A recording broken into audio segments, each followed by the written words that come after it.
Good morning. Today on Business Success in 6 with Stacie, I have Neil Friedenberg here from ProLite Sports, and we're super excited to learn all about what you do, Neil. Thanks for getting on the call today.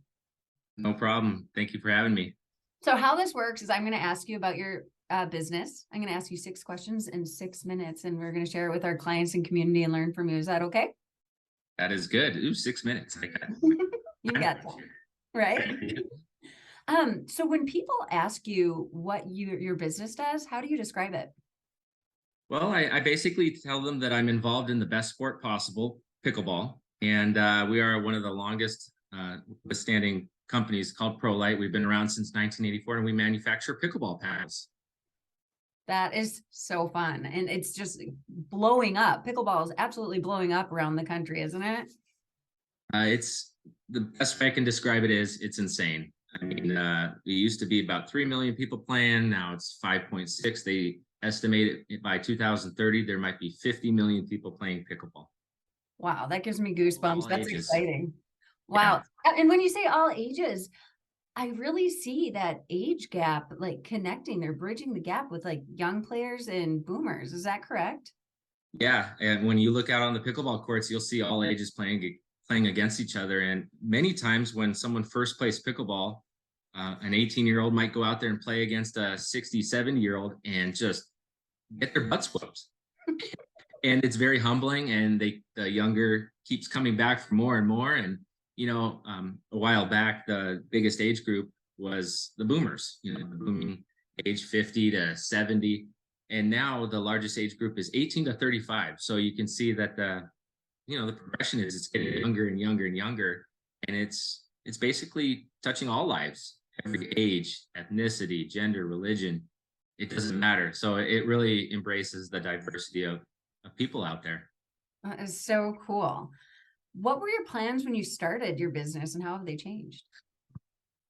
Um, that's a great question. To be honest, when I first started in 2011, I was making paddles by myself. I had a laptop, a cell phone, assembly line right on a bench, and I was making paddles by myself. I was running it in my in-laws' basement, and it was so fun to be a part of such a special sport that involves everyone. And my goal was to get paddles into top stores, top sporting goods stores. I was a kid that just was thrilled to be in sporting goods equipment stores and look at sports that I wasn't even playing. I just loved to see the equipment and how they were made, what they looked like, what types of material was involved, and what's attracting my eye. And I knew I could bring something very special with my creative mind.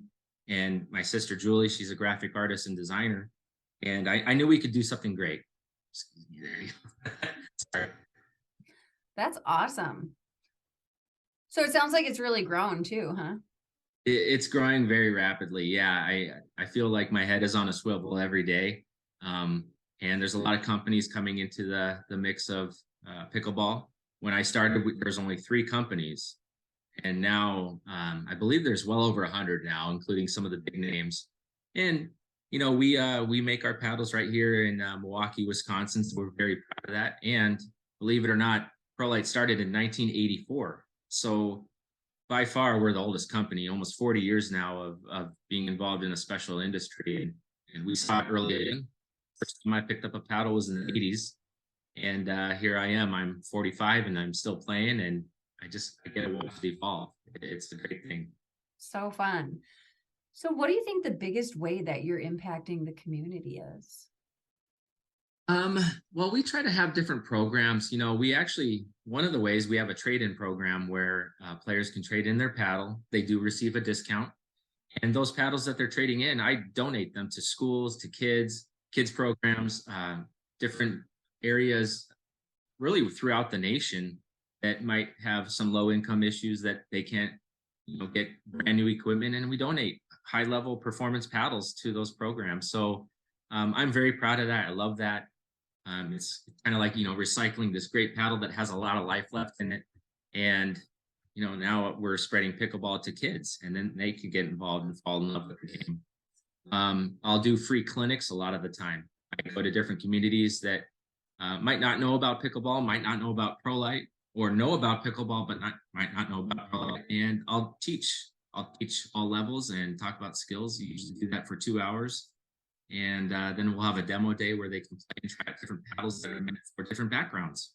Cool. That is huge. That's a huge way to impact the community and give to kids who probably could be a little bit more at risk. Give them something that they Yes, can get addicted to that's super healthy for them. 100%. My wife's a special education teacher, and I see it. And there's a lot of kids that are at risk, and now they can pick up a paddle and just be involved in something special, be mentally, socially involved, physically involved, and meet new people. And that might not play traditional sports. Pickleball is obviously not a traditional sport, and it involves a lot of, like I said, a lot of different people. And now they're meeting others, and there's definitely some stress relief with pickleball. People are laughing. They're playing competitively. They're really intense. The ball's going back and forth, and then it comes back down, and then you do it again next point. It's definitely a stress relief, and it's doing something for the brain. It really is. Amazing. Absolutely. What would you say one of the challenges that you have faced that other business owners could learn from? Yeah, when I first started, it was a challenge just to be on my own and watch orders get bigger and bigger and bigger. It's a good problem to have, but the challenge was, okay, now I didn't come from a business background. I fell in love with the sport, and I knew I could add a lot to it. So I learned a lot on my way. I taught myself. I stayed up late nights, researching R&D, different materials. What would that do to a ball, and how would that make the game more enjoyable for somebody? So that's the R&D and product development part, which I'm very passionate about. That was a challenge, though. And there's so many different brands out there with different budgets. So you can talk about big brands that are getting into pickleball.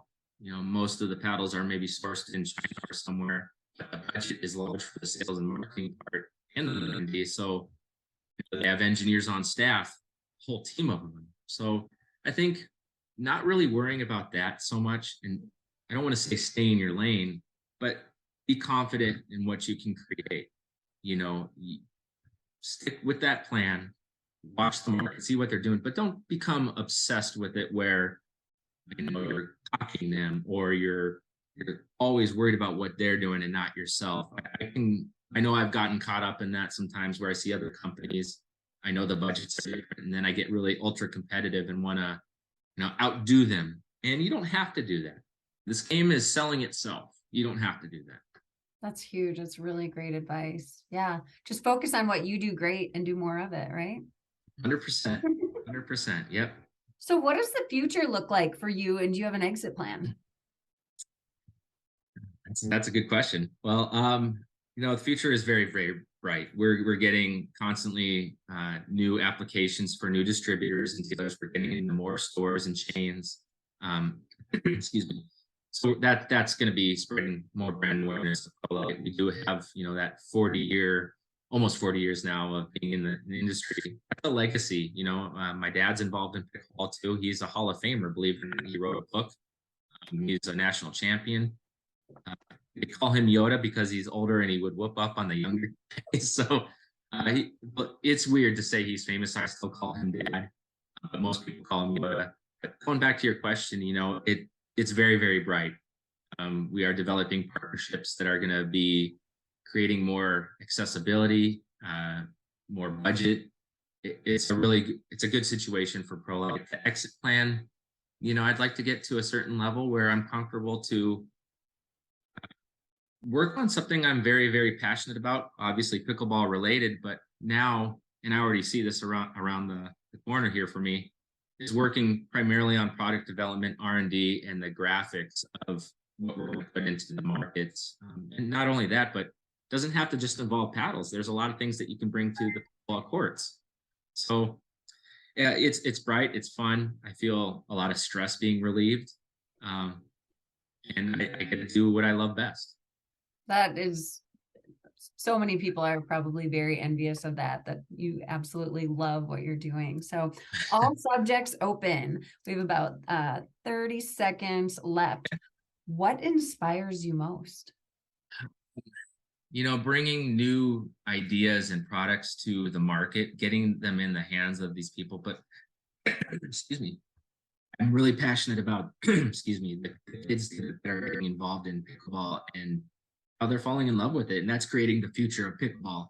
I would love to see it in the Olympics. I think that's going to happen soon. I'd love to see it as an actual sport in high schools. And I know it's already being started as intramurals in colleges. What more fun than that? So I'm passionate about the growth, our brand, and the people, the diversity that's out there playing pickleball now. It's adding years to their lives. That's huge. Thank you so much for such an awesome interview today. What we will do is we're going to put the link down below. So anybody that wants a locally made pickleball paddle, and they can learn more about your business too. So thank you so much, Neil. You're welcome. Thank you.